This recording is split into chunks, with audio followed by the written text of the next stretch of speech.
Dear children, good morning. Today we will discuss about the silk textile industry. In a previous class, we have to discuss about the types of industries and some agro-based industries and mineral-based industries. Okay, now in details about the silk textile industry. Silk production has a long tradition. After the China, India ranks second in the world in silk production in India. Four types of silk are produced.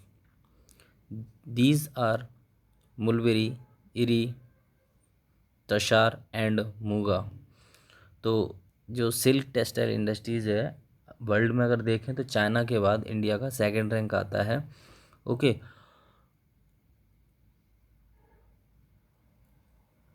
ये जो मुलबेरी, eri, tasar and Muga ये types of silk दिया हुआ है production का India में। Okay, today there are about 300 silk weaving miles in India. Major states producing silk are the Karnataka, Madhya Pradesh, West Bengal, Tamil Nadu, Punjab and Jammu and Kashmir. It means ये जो अगर हम आज की अगर बात करते हैं तो स्टेट्स में जनरली ये कर्नाटका है, मध्य प्रदेश है, वेस्ट बंगाल है, तमिलनाडु है, पंजाब है, कश्मीर है, इन जगहों पे प्रोडक्शन देखने को मिलता है। Silken clothes are the export to the Europe, Africa and Gulf countries. Besides, these are also exported to the Germany, Singapore, USA, Kuwait, Malaysia, and Russia. In an international market, India silk is a facing it through competition from China. It means जो Indian मतलब India से जो silk clothes जो हैं, सिल्कॉन clothes हैं, वो other countries में भी एक्सपोर्ट किए जाते हैं। जैसे यूरोपियन कंट्री हुआ आपका, अफ्रीकन कंट्री हुआ आपका, गल्फ कंट्रीज़ हैं कुछ, उनमें भी जर्मनी है, सिंगापुर है, यूएसए है, कुवैत है, मलेशिया है, रशिया, इन जगहों पे जो है एक एक्सपोर्ट किया जाता है इंटरनेशनल लेवल पे। ओके, और इंटरनेशनल मार्केट में भी कहीं ना कहीं जो है कंपटीशन देखने को मिलता है इंडिया। ओके, नाउ इसमें जो आप मैप देखेंगे, इंडिया का मैप, इसमें आप देख सकते हैं कॉटन टेक्सटाइल इंडस्ट्री और woollen textile industry and silk textile industry, ये तीन टेक्सटाइल इंडस्ट्रीज़ दी गई हैं। तो जो ब्लैक कलर के डॉट से जो मेंशन किया गया है इसमें, वो आपका किया गया है कॉटन टेक्सटाइल इंडस्ट्री इंडिया के अंदर, और जो ट्रायंगल से ब्लू कलर में जो शो किया गया है इसमें मतलब मेंशन किया गया है वो वूलन टेक्सटाइल इंडस्ट्रीज़ है, और रेड कलर में सिल्क टेक्सटाइल इंडस्ट्रीज़ है। ओके, तो आपको क्या करना है, एक पेज लेना है और पेज में यानी कि कॉपी में नोट डाउन करना है, और वन साइड आप टेक्सटाइल इंडस्ट्रीज़ के नाम लिखेंगे। जैसे एक टेबल में आपने कॉटन टेक्सटाइल इंडस्ट्रीज़ के नाम लिखे इंडिया के, सेकंड में आपने वूलन टेक्सटाइल इंडस्ट्रीज़ का, और थर्ड में सिल्क टेक्सटाइल इंडस्ट्रीज़ का। तो आपको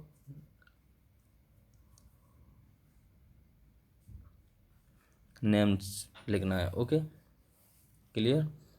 now next is woolen textile industries. As the cottage industries, the history of the woolen textile industry is very old. Maximum woolen textile mills are in the Punjab. Next comes the Maharashtra. There are the woolen textile mills in Uttar Pradesh. Also, the Ahmedabad and Jamnagar in Gujarat are center of the woolen clothes. Other major center as a Bikaner and the Jaipur in the Rajasthan, Srinagar in Jammu and Kashmir, and Bangalore in Karnataka. India also the produce woolen carpets, woolen clothes in export to the America, Canada, Germany, France and Russia etc. जो woollen textile industries है एक तरीके से cotton industries में इसको मतलब रखा गया है, और इंडिया में अगर देखें तो ये सब मतलब ओल्डेस्ट इंडस्ट्रीज़ में से एक है। ओके, और जो वूलन टेक्सटाइल माइल्स जो हैं जो है मतलब मैक्सिमम कहाँ पे है, पंजाब में है। ओके, फिर धीरे धीरे जो है महाराष्ट्र में, उसके बाद उत्तर प्रदेश में भी देखने को, अहमदाबाद में जो है, अहमदाबाद में, गुजरात जामनगर में जो है, दो सिटी हैं गुजरात की, वहाँ भी देखने को मिला है। ओके, ये क्या है, centre of woollen clothes. Okay, कुछ इनके अलावा भी अदर स्टेट्स में जैसे राजस्थान है, वहाँ पे भी जो है जयपुर और बीकानेर जो दो सिटी हैं वहाँ पे भी देखने को मिला है। श्रीनगर इन जम्मू कश्मीर, ओके, बेंगलुरु इन कर्नाटका। तो ये ऐसी प्लेसेस हैं जहाँ पे देखने को मिलता है। एंड इंडिया जो है एक्सपोर्ट भी करता है। क्या करता है? वुलन जो क्लोथ्स हैं उनको एक्सपोर्ट करता है। वो कौन कौन सी कंट्री है जहाँ पे एक्सपोर्ट करता है? अमेरिका, जर्मनी, फ्रांस, रशिया, इन जगहों पे जो है, कनाडा, इन जगहों पे जो है क्या किया जाता है? एक्सपोर्ट किया जाता है। Okay, now next is synthetic textile industry. The clothes made from the synthetic fiber made by men in the strong, durable and does not the retain wrinkles. Hence, their industry has developed very much. The cotton fibers are the mixed with the synthetic fibers to get the mixed varieties of the clothes. Main producer of this industries are Kerala, Gujarat, Uttar Pradesh, West Bengal, Tamil Nadu. Other centers are the Surat, Kanpur, Mumbai, Ahmedabad, Kolkata, Chennai and Modi Nagar etcetera. यानी कि जो synthetic textile industries है, जो clothes बनाए जाते हैं, उसमें क्या किया जाता है? फिर फाइबर को मिक्स करके उसको प्रोडक्शन किया जाता है और क्लोथ्स की वैरायटीज़ बनाई जाती हैं। ओके, इसमें अगर हम देखें तो इंडिया में केरला, गुजरात, मतलब केरला है, गुजरात है, उत्तर प्रदेश है, इन वेस्ट बंगाल, तमिलनाडु, इन स्टेट्स में इनका प्रोडक्शन किया जाता है। ओके, ये प्रोड्यूसर स्टेट्स हैं। इनके अलावा अगर बात करें तो सूरत, कानपुर, मुंबई, अहमदाबाद, कोलकाता, चेन्नई, ये जो है ये अदर नेम्स हैं। Okay, now next one is sugar industry.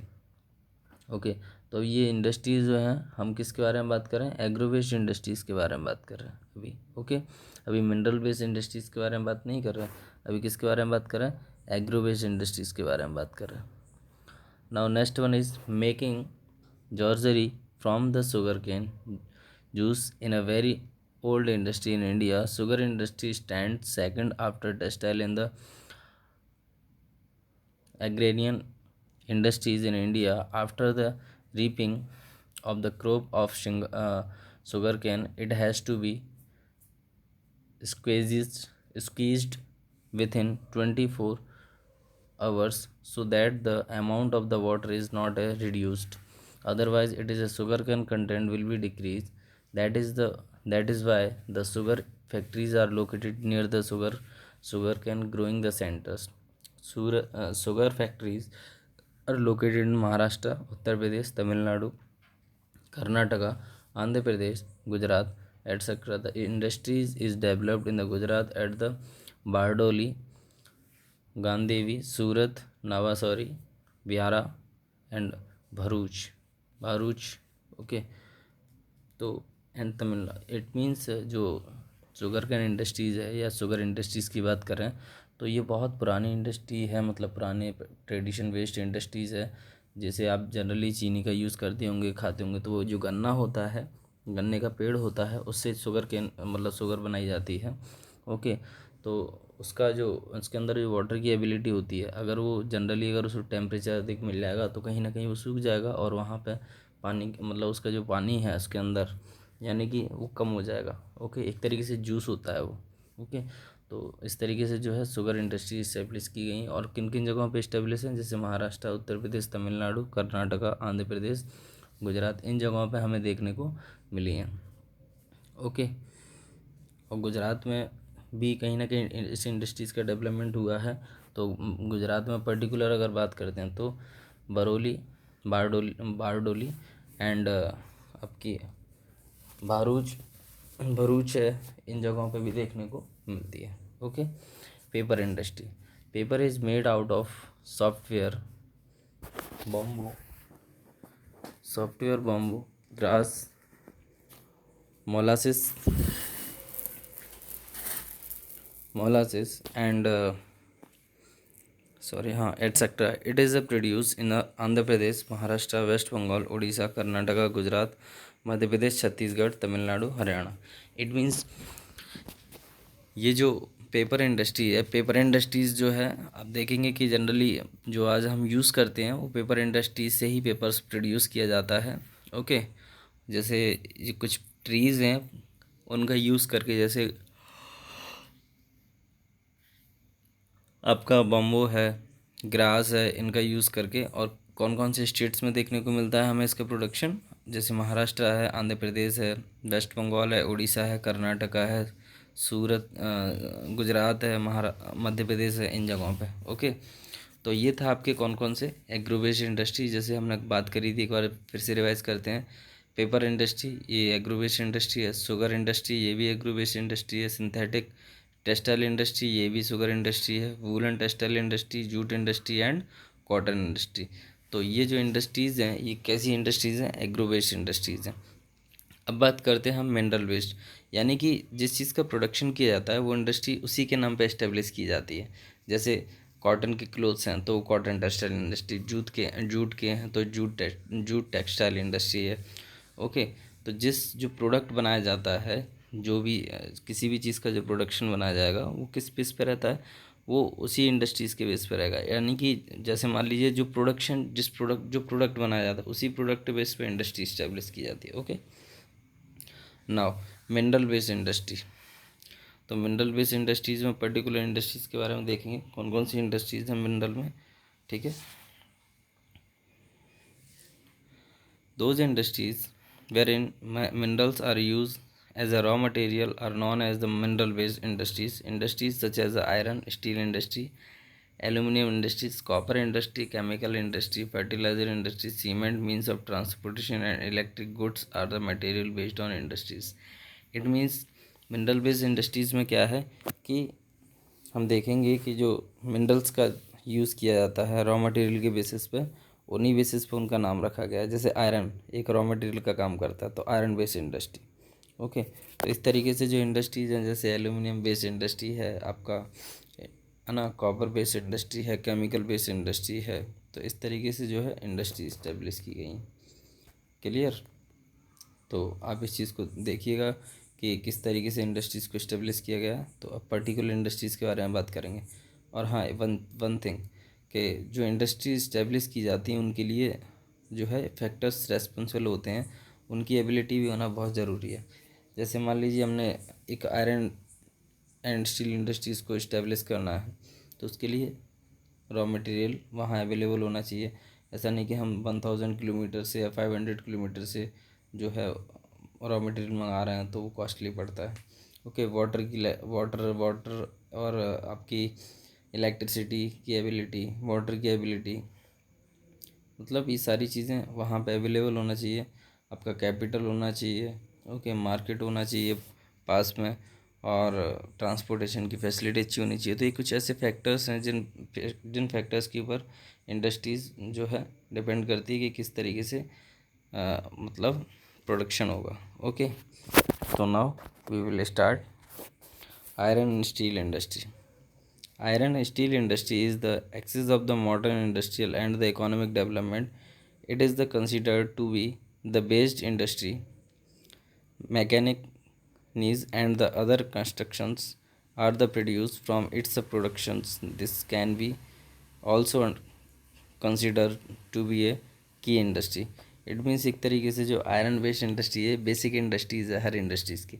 It means आप देखेंगे कि हर जो मतलब हर चीज़ जो बनाई जाती है ना, वो क्या आयरन, विदाउट आयरन का यूज़ किए नहीं बना सकते, मतलब आयरन का यूज़ किए ही उसको बनाया जा सकता है।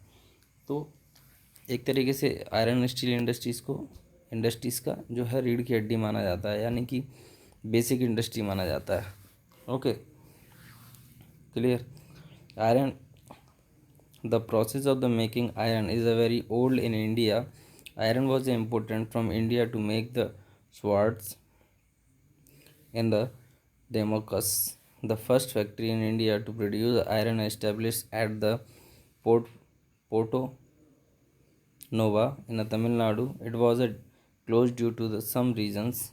A successful production of raw iron was made at Kulti in 907. The factory established at Jamshedpur started producing iron steel on very a large scale. Factories were established at the Berhanpur in West Bengal and at the Bhadravati in Karnataka. Iron steel factories were also established in the Bhilai, Raurkela, and the Durgapur. Other large-scale industries were founded at the Bokaro, Visakhapatnam, and the Jhelum. Iron ore, coal, lime, stone, and the manganese are used as a raw material for the producing iron steel. A minimum steel plant has been found near a it means इसको पहले समझा देता हूँ आपको। ये जो factories थी मतलब पहले जो फैक्ट्री इस्टेब्लिश की गई थी वो तमिलनाडु में इस्टेब्लिश की गई थी, पोर्टो नोवा में तमिलनाडु में, लेकिन वो क्या है क्लोज़ कर दिया गया था कुछ रीजन्स की वजह से, अनसक्सेसफुल रहा था। लेकिन जो सक्सेसफुल इंडस्ट्री जो थी 907 में इस्टेब्लिश की गई थी जमशेदपुर में, ओके, आयरन स्टील इंडस्ट्री और लार्ज स्केल इंडस्ट्रीज़ को बोला जाता है। और उसके बाद से डिफरेंट जगहों पे अलग अलग स्टेट्स में इस्टेब्लिश होती गई धीरे धीरे धीरे धीरे धीरे इंडस्ट्री। जैसे हम बात करें कोलकाता में, ओके, आपका कर्नाटका में भद्रावती जो है ना, भिलाई, राउरकेला, दुर्गापुर, ये जो इंडस्ट्री इस्टेब्लिश हो गई थी बाद में और धीरे धीरे जो है बढ़ता चला गया। और ये सारी इंडस्ट्री जो है लार्ज स्केल फैक्ट्रीज इंडस्ट्रीज़ हैं, ओके। तो सेलम भी आपको देखेंगे, सेलम जो है वो भी है आयरन और coal, limestone and the manganese use in the raw material. It means इन चीज़ों का यूज़ किया जाता था उसमें, ओके। एक फुल फॉर्म है SAIL यानी कि steel authority of India limited. ये जो है ना एक तरीके से अगर देखा जाए तो कंपनी है जो कि प्रोडक्शन करती है आयरन गुड्स का, ओके। तो mine steel plants has been the founded near the Hazira in the Gujarat. The administration all the steel factories expert except Tata is handed over to Steel Authority of India Limited. India rank 5th in the world in iron steel production। यानी कि India की जो rank है वो कितनी rank है, अगर world के अगर देखा जाए तो 5th रैंक है वर्ल्ड के अंदर इंडिया की, किसके मामले में, आयरन और स्टील यानी कि आयरन के प्रोडक्शंस के बारे में, ओके। नाउ इसमें जो मैप दिया गया है आप देख सकते हैं मैप का, आयरन स्टील इंडस्ट्री कहाँ कहाँ पर है। तो आपका देखिए दुर्गापुर, बोकारो, दुर्गापुर जो है आपका कहाँ पे है, वेस्ट बंगाल में, ओके, सॉरी झारखंड में है। और बोकारो आपका बिहार में, झारखंड में है, सॉरी कहाँ पे, झारखंड में, जमशेदपुर भी झारखंड में। ये जो कुछ, ओके, जो कि आपको देखने को कहाँ मिलेंगे, बिहार में, सॉरी ये झारखंड, वेस्ट बंगाल और उड़ीसा और छत्तीसगढ़, ये जो है सेंटर है एक तरीके से अगर देखा जाए। तो इसी जगह पर ज़्यादातर प्रोडक्शंस किए जाते हैं आयरन स्टील इंडस्ट्री। और सेलम जो है आपको तमिलनाडु में देखने को मिलेगा, ओके, क्लियर। और विशाखापट्टनम जो है आपका आंध्र प्रदेश में। तो ये ऐसे कुछ सेंटर्स हैं जहाँ पर Tata iron steel industry establish की गई हैं। तो आप एक टेबल बनाइएगा, यानी कि अपनी कॉपी में नोट डाउन करके टेबल बना करके और नाम मेंशन करना है और उनको मेंटेन करना है, ओके। यानी कि आपको नाम लिखना है अलग से, क्योंकि क्वेश्चंस 1 मार्क्स में मैप का तो है ही, लेकिन 1 मार्क्स में पूछ लेता है कभी कभी। जैसे तमिलनाडु में बताइए आप आयरन स्टील इंडस्ट्रीज़ का नाम, तो क्या नाम है, सेलम, ओके। झारखंड में बताइए तो आपको जमशेदपुर बताना। तो इस तरीके से 1 मार्क्स में पूछ लेता है कभी कभी, क्लियर। नाउ नेक्स्ट है aluminium refining industry. After a iron and steel industry, aluminium refining another important industry. The mineral in a light in a weight strong malleable smooth conductor of the electricity and rust-proof bauxite is the aluminium ore. Other minerals are mixed with the aluminium, which is used in making a car, railways, aeroplanes, and the machineries. About 40 to 50% of expense is insecure in electricity, so that this industry is founded where is hydroelectricity and the bauxite are the available easily. Factories production aluminum are established in the Odisha, West Bengal, Kerala, Uttar Pradesh, Chhattisgarh, Maharashtra and Tamil Nadu. It mean जो aluminium industries है उसको mix कर करके कहीं ना कहीं जो है क्या बनाए जाते हैं, जैसे आयरन में मिक्स करके कार्स और रेलवेज़ और एयरप्लेन्स इनका प्रोडक्शन किया जाता है, ओके, यानी कि 40 से 50% जो है। और इलेक्ट्रिसिटी जो प्रोडक्ट बनाए जाते हैं इलेक्ट्रिसिटी से रिलेटेड जो है वो इसी से बनाए जाते हैं एल्यूमिनियम का यूज़ करके। और जो फैक्ट्रीज़ हैं इसका प्रोडक्शन जो है कहाँ कहाँ पे किया जाता है, उड़ीसा, वेस्ट बंगाल, केरला, उत्तर प्रदेश, छत्तीसगढ़, महाराष्ट्र एंड तमिलनाडु पे हमें देखने को मिलता है, इजंट इट। तो we remember and careful. Now copper, copper refining, यानी कि ये जो है आपकी मिनरल वेस्ट इंडस्ट्रीज़ है, इसमें जो फुल फॉर्म्स दी जाती हैं आप देखेंगे कहीं अपन ने देखा था एक SAIL, यानी कि steel authority of India limited. ये देख जो आपको मैंने आपको बताई थी यहाँ पे टाटा स्टील कंपनी में, ये जो दिया गया है SAIAL, यानी कि steel authority of India limited. इस तरीके से फुल फॉर्म में 1 मार्क्स में पूछ लेता है, तो आपको लर्न रहना चाहिए कि जो फुल फॉर्म्स हैं। ऐसे ही इसमें आप देखेंगे इसमें भी फुल फॉर्म्स दी गई हैं। ICC, यानी कि कॉपर, इसमें जो दिया गया है Indian copper corporation. Okay, HCL, इसकी फुल फॉर्म होती है हिंदुस्तान कॉरपोरेशन लिमिटेड। तो इस तरीके से फुल फॉर्म्स दी गई हैं। जहाँ भी आपको फुल फॉर्म्स दिए जाएँ उनको आप नोट डाउन करिएगा, और नोट डाउन करके उनको आप याद करिएगा, क्योंकि 1 मार्क्स में मोस्टली फुल फॉर्म्स भी पूछ सकता है। तो ये सारी छोटी छोटी चीज़ें अगर हमें अच्छे से मार्क्स लेके आने हैं तो छोटी छोटी चीज़ें आपको ध्यान में रखते हुए करना पड़ेगा। Okay, clear. The uses of the copper has increase due its property such as the easy product conductor of electricity, and it is can be the mixed with the other minerals easily. Copper is useful in electricity industry is the making of the refined refrigerator, air conditioner, automobile, radiator, domestic un- untils etc. First copper refining unit of India was founded by the Indian Copper Corporation at the Gatsila in Jharkhand. In 1972, ICC was handed over the Hindustan Corporation Limited. Besides the SCL today, copper is the produced by the private sector also. At the domestic production is not enough, so it has to be imported. यानी कि जो copper refineries होती हैं और इसको भी mix करके production किया जाता है।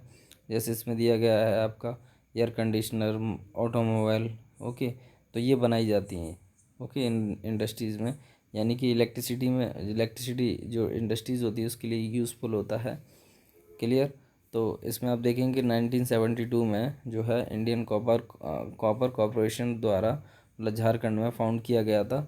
ओके, और उसको हैंडेड ओवर टू किसको दिया गया, हिंदुस्तान कॉरपोरेशन लिमिटेड को।